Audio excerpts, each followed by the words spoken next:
জানাই বাংলাদেশের রাজনীতিতে আবারও নতুন এক নাটকীয় অস্থিরতা তৈরি হয়েছে জাতীয় পার্টিকে নিষিদ্ধ করবার দাবি নিয়ে। অনেকে প্রথমে ভেবেছিলেন এটি কেবল আওয়ামী লীগের দীর্ঘদিনের দোসর হিসেবে জাপাকে শাস্তি দেবার চেষ্টার অংশ, কিন্তু আসল বিষয়টি এত সরল নয়। এর পেছনে আছে নির্বাচনী সমীকরণ, ভোটের অঙ্ক, ক্ষমতার ভাগাভাগি এবং বিএনপি ও জামায়াতের সঙ্গে সম্পর্কিত রাজনৈতিক দর কষাকষি। তাই এই দাবিকে নিছক প্রতিহিংসার ফল বলা যাবে না, বরং বলা চলে আসন্ন জাতীয় নির্বাচনের ভবিষ্যৎ নির্ধারণে এটি একটি বড় কৌশল। জাপার ইতিহাসটা একটু দেখলেই বিষয়টি স্পষ্ট হয়ে ওঠে। 1986 সালের নির্বাচনে সদ্য গঠিত দলটি 42.3% ভোট পেয়ে সরকার গঠন করে। যদিও সেই নির্বাচন প্রশ্নবিদ্ধ, সে সময় বিএনপি অংশ নেয়নি, জামায়াত পায় মাত্র 4.54% ভোট। 2 বছর পর 1988 সালের নির্বাচনে আওয়ামী লীগ ও বিএনপি ভোট বর্জন করলে জাতীয় পার্টি 68.4% ভোট পেয়ে আবার সরকার গঠন করে। তবে 1991 সালে এরশাদের পতনের পর চিত্র পাল্টে যায়। পঞ্চম সংসদ নির্বাচনে জাতীয় পার্টি পায় 11.9% ভোট ও 35টি আসন। জামাত পায় 12.13% ভোট এবং 18টি আসন। বিএনপির সঙ্গে অলিখিত সমঝোতার কারণে জামায়াত আসনে লাভবান হয়। এরপর থেকে জাপার আসন সংখ্যা ও ভোটের হার ক্রমশ কমতে থাকে। 1996 সালের নির্বাচনে জাপার ভোট 16.4%, আসন 32টি। 2001 সালে ইসলামী ঐক্যফ্রন্টের সঙ্গে জোট করে তারা পায় মাত্র 14টি আসন, আর জামায়াত বিএনপির সঙ্গে জোটে সরকারে যায়। 1/11 পর তাদেরও পতন ঘটে। 2008 সালে জাপা আবারও 7% ভোট পেয়ে 27টি আসন পায়, জামায়াতও কিছুটা টিকে থাকে। 2014 সালে বিএনপি নির্বাচনে অংশ না নিলে জাপা 34 আসন পায় এবং বিরোধী দলের ভূমিকায় থেকেও সরকারের মন্ত্রিসভায় জায়গা নেয়। 2018 সালে তাদের আসন কমে দাঁড়ায় 22টিতে, আর ভোটের হার নেমে যায় মাত্র 60%। আওয়ামী লীগের সঙ্গে সমঝোতায় প্রাপ্ত আসন হলেও ভোটের অঙ্কে দলটির দুর্বলতা স্পষ্ট হয়ে ওঠে। 2024 সালের নির্বাচনে তাদের আসন সংখ্যা নেমে আসে মাত্র 11তে। আওয়ামী লীগ 26 আসনে ছাড় দিলেও বেশিরভাগ আসনে জামানত বাজেয়াপ্ত হয়। এই দীর্ঘ পরিসংখ্যান স্পষ্ট করে যে জাতীয় পার্টি এখন দুর্বল, কিন্তু ভোটের মাঠে তাদের কিছু কৌশলগত গুরুত্ব আছে। আওয়ামী লীগের ভোট ব্যাংকের একটা অংশ বরাবরই জাপার পাশে আছে। যদি আওয়ামী লীগ এবার দুর্বল হয় বা নির্বাচনে অংশ না নিতে পারে, সেই ভোটগুলো জাপাকে ভাসিয়ে দিতে পারে, আর তখন বিরোধী দল হিসেবে জামায়াত নয়, জাপা সামনে চলে আসতে পারে। বিএনপি এবং জামায়াতের জন্য এটা বিপজ্জনক সম্ভাবনা। তারা চায় জাপাকে নির্বাচনের মাঠ থেকেই নিষিদ্ধ করতে। যদিও বিএনপি ততটা সরব বা প্রকাশ্য নয় এই বিষয়ে, কিন্তু এনসিপি জামাত তারা অনেক বেশি প্রকাশ্য। ফলে আওয়ামী লীগের ভোটের অংশ অন্য কারো কাছে না গিয়ে তাদের নিজেদের শিবিরে বা অন্তত নিরপেক্ষ অবস্থায় থাকুক। এই প্রেক্ষাপটে গণ অধিকার পরিষদের ভূমিকা বেশ তাৎপর্যপূর্ণ।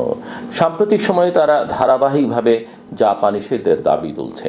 কেউ কেউ মনে করছেন এর পেছনে সরকারের গোয়েন্দা সংস্থাগুলো কাজ করছে। তাদের লক্ষ্য জাপাকে বিরোধী দল হিসেবে প্রতিষ্ঠিত করা। আবার অনেক বিশ্লেষক বলছেন গণ অধিকার পরিষদ বুঝে ফেলেছে যে জাপার উপর ভর করে আওয়ামী লীগ হয়তো নির্বাচনী মাঠে টিকে থাকতে চাইবে, তাই তারা আগে ভাগে এই দাবিকে সামনে এনে জাপাকে দুর্বল করছে। গত সপ্তাহে নুরুল হক নূরের উপর পুলিশের লাঠিপেটার ঘটনা এই অস্থিরতাকে আরও তীব্র করছে। গণ অধিকার পরিষদ ও জাপার মধ্যে সংঘর্ষ, জাপার কার্যালয়ে হামলা ও অগ্নিসংযোগ, এসব মিলে এক ধরনের গুমট পরিস্থিতি তৈরি হয়েছে। বিএনপি মহাসচিব মির্জা ফখরুল ইসলাম আলমগীর সরাসরি বলেছেন, পরিকল্পিতভাবে নির্বাচন ব্যাহত করবার জন্য রাজনৈতিক পরিস্থিতিকে অস্থির করা হচ্ছে। বিশ্লেষকরাও বলছেন যে নির্বাচন কমিশন যখন রোডম্যাপ ঘোষণা করেছে, ঠিক তখনই এসব সহিংস ঘটনা ঘটছে। এটি নিছক কাকতালীয় নয়।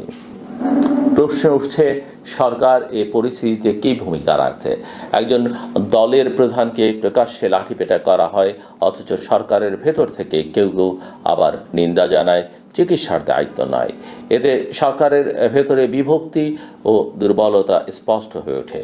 বিশ্লেষকরা বলছেন, সরকারের একক কোনো কমান্ড নেই, ভেতরেই দ্বিধা রয়েছে। সেনাপ্রধান যদিও আইন শৃঙ্খলা উন্নয়নের সহযোগিতার আশ্বাস দিয়েছেন, কিন্তু বাস্তবে পুলিশ ও সেনারা একযোগে উপস্থিত থেকেও একজন দলীয় নেতাকে মারধর করেছে।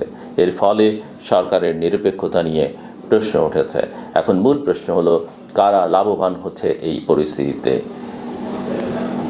বিএনপি ও জামায়াতের জন্য এটা একটা কৌশলগত সুবিধা। জাপাকে দুর্বল করলে আওয়ামী লীগের সম্ভাব্য মিত্র হারিয়ে যায়। একই সঙ্গে বিরোধী শিবিরে জামায়াতের দর কষাকষির অবস্থান শক্ত হয়, যেটা আবার বিএনপির জন্য খুব সুবিধাজনক নয়। বিএনপির সঙ্গে জামায়াত নানা ইস্যুতে মতভিন্নতা তৈরি করছে, যেমন জুলাই সনদ বা পিআর ইস্যু। এগুলো আসলে রাজনৈতিক চাপ সৃষ্টির অংশ, আর নতুন অস্ত্র হিসেবে এসছে জাপানি শীতের দাবি। এতে আওয়ামী লীগ দুর্বল হয়, আবার বিরোধী শিবিরে জামাত শক্ত হয়। অধ্যাপক মোহাম্মদ ইউনূস বারবার বলেছেন, ফেব্রুয়ারির প্রথম ভাগে নির্বাচন হবে, অন্য কোনো বিকল্প জাতির জন্য ভয়াবহ হবে। কিন্তু দেশে যেভাবে সংঘাত বাড়ছে, নির্বাচনী পরিবেশ তৈরির পথ আরও কঠিন হচ্ছে। চট্টগ্রাম বিশ্ববিদ্যালয়ের শিক্ষার্থী এলাকাবাসী সংঘাত, রাজশাহী বিশ্ববিদ্যালয় ও ময়মনসিংহ কৃষি বিশ্ববিদ্যালয়ে অস্থিরতা প্রমাণ করছে যে রাজনৈতিক সংকট শিক্ষাঙ্গনেও ছড়িয়ে পড়ছে।